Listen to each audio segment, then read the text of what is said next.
안녕하세요. 목다나 씨입니다. 네, 안녕하세요, 목다나 씨. 자, 어느 날 네. 이러고 앉아 있는데 목단이라고 하라고 이름을 주셨어요. 할머니가요. 그래가지고 목단이 뭐지 하고서 유튜브 막 찾아보니까 옛날에는 모란꽃을 목단이라고 그랬대요. 그래가지고 와 하고 깜짝 놀랐었어요. 그러면 내림은 언제 받으셨어요? 3월 8일 날이요. 와, 그러면 갓 내림 받으신 제자시네요. 네. 아, 지금 2주일도 안 되신 것 같은데 네. 가장 영검할 때가 아니신지? 가장 영검할 때가 언제인지는 모르는데요. 네. 전에부터도 네. 영검했어요. 죄송합니다. 제가 못 알아봤네요. 자, 제일 잘하시는 점이 있다고 하는데 보통 이제 부동산, 땅 이쪽으로 전문이시라고 전 들었어요. 그거는 제가 아주 어렸을 때요. 네. 초등학교 안 다닐 때부터도요. 네. 이렇게 길을 가다가 이렇게 목이 돌아가요. 네. 이렇게 목이 돌아가면은요. 네. 그 어린 나이에도 저희 부모님한테 어디로 이사 가라고. 그러고 나면은 꼭 개발이 되는 거예요. 그래서 그 이후에도 항상 내가 성인이 돼서 운전을 할 때도 고개가 딱 이렇게 도고 나면은 길게도 안 가고 2, 3년이면은 재개발이 되더라고요. 그래가지고 지금 여기 있는 곳도 1년 전에 와가지고서 그냥 계약했어요. 1년 전에. 만약에 그때 계약 안 했었으면은 지금 집도 없었을 거예요. 그럼 여기 땅값 올랐나요? 배로 올랐어요. 우와, 역시 영검하시다. 네, 그거 1등이에요. 부동산 손님들이 많이 오겠네요? 네. 그리고 예약도 많으시다고 들었어요. 그래도 할머니가 어떻게 해가지고 이렇게 보내주세요. 그리고 매매 부적이나 계약 이런 쪽으로도 탁월하시다고 들었는데 조금 자랑 부탁드릴게요. 네. 저는 어떻게 하는 건지 저는 모르거든요. 네, 그렇죠. 애동 제자시니까. 어떻게 하는지 모르는 거예요. 그런데 상담 오신 분이 계셨어요. 네. 상담 오신 분이 계셨는데 부적을 써달라고 그러시더라고요. 그래서 이것도 할머니 할아버지가 나한테 주시는 일인가 보다 하고서 네 알았습니다 라고 얘기했는데 제가 그래서 만물상이라고 그러죠. 네. 만물상에 갔더니 부적을 써야 된다고 그랬더니 그러면은 그려놓은 걸로 드릴까요? 아니면은 책을 드려가지고서 그 책에서 베끼는 걸로 드릴까요? 이러더라고요. 그러면서 책을 이렇게 저한테 주시는 거예요. 이 중에서 마음에 드는 걸로 다 골라가지고 이렇게 베끼면 된다라고 그러시더라고요. 근데 제가 뭐라 그랬냐면 책은 필요 없어요. 책은 필요 없어요. 할아버지가 가르쳐 주시는 대로 저는 쓸 거예요. 그러고서 와가지고서 기도하고 그리고 썼어요. 그럼 부적도 잘 쓰시네요. 네.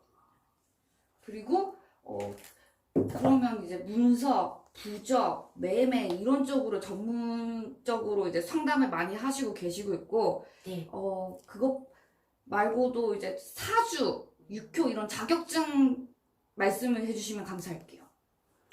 저는 아주 오래전에요. 10여 년 전에요. 네. 이런 거에 관심이 있다 보니까 네. 제가 아, 내가 직접 한번 공부를 해봐야 되겠다라는 생각이 들었어요. 그래서 학문적인 공부를 하게 됐는데 공교롭게도 그러면서 그때 자격증을 이미 땄죠. 근데 공교롭게도 이번에 코로나가 이렇게 되면서 나한테 시간적인 게 이제 여유가 생기다 보니까 아, 이 시간 동안 그래 예전에 했던 공부를 한번 다시 해봐야 되겠다 하면서 공부를 또 했죠. 근데 공부는 공부고 공부만으로 또 안 되는 게 있더라고요. 내가 이 길을 갈 수밖에 없는 그런 상황이 저한테 또 놓이더라고요.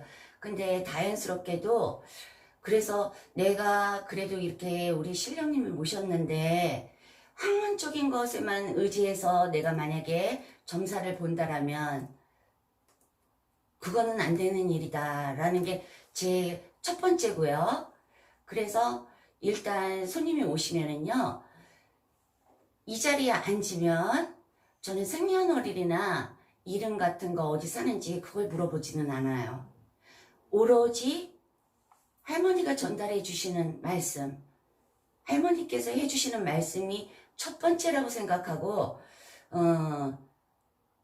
아무것도 모르는 상태에서 그냥 저는 전달. 그렇게 하면 그래도 놀래더라고요.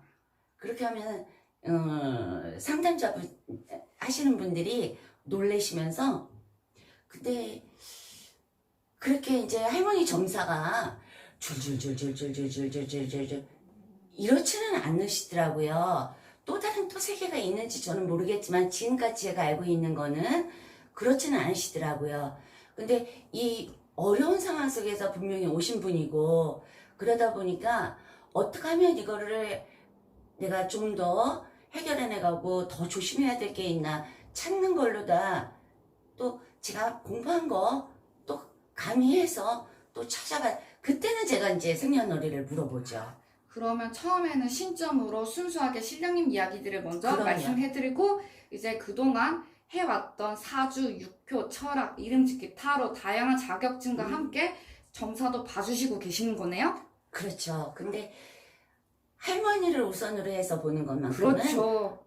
앞으로도 변하지는 않을 거예요. 그냥 배워왔던 것보다 신령님의 말씀이 훨씬 더 월등하다. 그럼요. 그쵸. 그거는 확실하죠. 아니었으면 제가 그냥 공부하고 있었을 거예요. 근데 제가 이렇게 사람의 생각으로는 정리할 수 없는 그런 큰 힘이 있기 때문에 믿고 따르는 거죠. 그렇죠. 점을 공부했음에도 불구하고 네. 신령님의 말이 훨씬 더 영검하시다. 그렇죠. 그렇죠. 왜냐면 공부라는 거는 공부하는 공부하는 자세, 이 공부하는 학생이 그 성향에 따라서 얼마만큼 더 습득하고 안 습득하고 그 차이가 있잖아요. 신령님께서 전달해 주시는 건 그 이상의 것이 또 있죠. 선생님, 그럼 이제 왜 선생님께서 무당이 됐는지에 대해서 설명해 주시면 좋겠습니다. 결정적인 계기, 사건, 특별함, 꿈 다양하게 얘기해 주시면 감사할게요. 어려서부터 제가 조금 다르다라는 건 느꼈었어요. 제가 우리 첫째 아이를 낳고서 다리를 못 썼어요. 그 이전에도 뭐 여러 가지 경험은 있지만 다리를 못 썼을 때 정말 고통스러웠죠.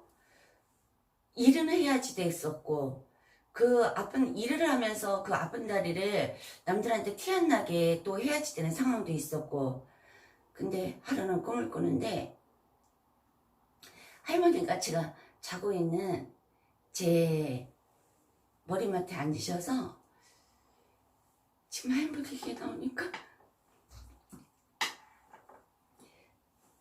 자리맡에 앉으셔서 제 전신에 침을 꽂아주시더라고요. 꿈에서요? 네. 그런데 아마 제자분들이시면 제 말을 또 공감하실 거예요. 일반인들은 뭔 소린가 할 수도 있지만 근데 저는 나았어요. 그 침을 맞고서 나았어요. 병원에서 증상이 어땠어요? 저는 아파도 병원에 가면은 무슨 증상이 나오는 게 없어요. 병원에 가도 무슨 증상이 무슨 그러다 보니까 병원도 가지도 않게 되고 항상 아팠어요? 많이 아팠죠. 이렇게 학교 그 올라가는 그 길을 몇 번씩 쉬어서 갔어야지 됐었어요. 언제부터 아프셨어요? 아팠던 거는 어려서부터 그랬었던 것 같아요. 그러니까 아픈 게 항상 일상이었기 때문에 언제부터 했다라는 그 기억도 사실은 정확하지는 않아요. 그게 신병이었다는 건 언제 알았어요? 그때는 그게 신병인지 뭔지 몰랐는데 아마도 또 그런지도 않았을까? 그럼 내가 무당을 해야겠다. 무당으로 가겠다라고 자각한 계기가 어떻게 돼요? 이제 말문이 터졌고 그리고 저한테 이름을 주시고 법당을 어떻게 모셔야지 된다라는 걸 가르쳐 주셨고 그리고 어떻게 선생님을 만나야 된다라는 걸 가르쳐 주셨고 그래서 저는 부정하지를 않았어요. 아, 이게 내 길이다. 내가 이제 이대로 받아들이고 근데 저는 이 받아들인 거에 대해서 내가 왜 이렇게 살아야 되나 그거보다도 전 참 기뻐요. 기쁘고 좀 더 바람직하게 그렇게 임해야 되겠죠? 그렇죠. 우리 목다나 씨, 우리 선생님께서 왜 무당이 되려고 했는지 그 결정적인 계기에 대해서 말씀해 주시면 감사하겠습니다. 제가 이렇게 무당집에 상담을 갔었어요. 네. 상담을 갔는데 제가 그 무당 선생님한테 공수가 터진 거예요. 동자님이 오셨더라고요. 그래가지고 막 좋아하면서 놀러가서 신났네 라고 얘기를 그냥 이 말문이 터진 거예요. 그랬더니 그 선생님께서 그 무당 선생님께서 아이고 여행 가요 6일 동안 여행 가요 그러시더라고요. 그러고서 그분 이렇게 손님분들한테도 그냥 이 공수가 터져가지고 막 공수가 나온 거예요. 그러면서 저는 제가 이 길이 있다라는 걸 제 스스로도 알고 있었던 거지 모르고 있다가 어느 날 이렇게 된 거는 아니고 이제는 정말 때가 돼서 시령님들이 나오시고 예, 그다음 점이 무당집 갔더니 점도 나오고 공수가 이제 나오는 거예요. 공수가 툭툭 나오고 예, 학교 가서 공부하고 있어도 그 교수님들한테도 공수가 나오고 선생님, 신령님들에 대해서 소개 부탁드리겠습니다. 저희 불사할머니가 오셨고요. 네, 불사할머니가 오셨고 그리고 장군님이 네. 장군님도 굉장히 영검하세요. 장군님이 엄청 기운이 세세요. 장군님이 뭐 좋아하세요? 우리 신도분들 점 보러 오실 때 뭐 들고 오면 또 좋아하신다잖아요. 장군님이든 할머니든. 그냥 오셔도 좋아해요. 그래요? 예, 그냥 오셔도 좋아해요. 네, 불쌍하대요 다. 불쌍하대요? 예, 불쌍하고 네. 그렇다고 뭐 사오는 거. 안 좋아해요? 뭐 불쌍하잖아. 돈 들고 오는 게 제일 좋나? 돈 좋아요. 그쵸? 역시 점값 가져오는 게 제일 좋아요. 좋죠? 네. 근데도 불쌍하대요. 불쌍하다고 저한테 정신 똑바로 차리래요. 네. 그리고 그러면 불사 할머니께서 불사 할머니 계시고요. 그리고 우리 동자님이 동자님이요? 진짜 쪽집게세요. 정말 쪽집게세요. 말대꾸 하는 거 싫어해요, 근데. 깔끔하지 않아요. 예, 말대꾸하고 막 이러는 거 굉장히 싫어하세요. 근데 점은 진짜 잘 보시는 것 같아요, 동자님이. 점 진짜 1등이에요. 애기 씨는요? 여자 애기, 선녀 애기 씨는요? 점 잘 봐요. 그럼 목단하신 선생님, 지금 이제 수원에서 네, 점사를 보시고 계시잖아요. 네. 선생님을 만나려고 하고 점을 보고 싶어 하면 방문, 전화 둘 다 하시고 계신 거예요? 네. 지금 떠있는 연락처에 연락을 하셔서 문자나 전화로 예약을 먼저 하는 게 맞죠? 그럼요. 예약은 하셔야지 돼요. 음, 제가 처음에는 전화로다가 상담하냐고 물어보시면은 그래도 전화로다가 하면은 막 보고 막 이렇게 하고 싶지 않더라고요. 그래가지고 오셔야지 돼요 하고서 전화를 끊었어요. 그런데 끊고 나서 이 사람은 정말 힘든 상황에 있는 사람인데 힘든 상황에 있는데 내가 내 규칙 지키자고 이러는 것도 내 오만이다 생각하고 전화 상담을 받기 시작했어요.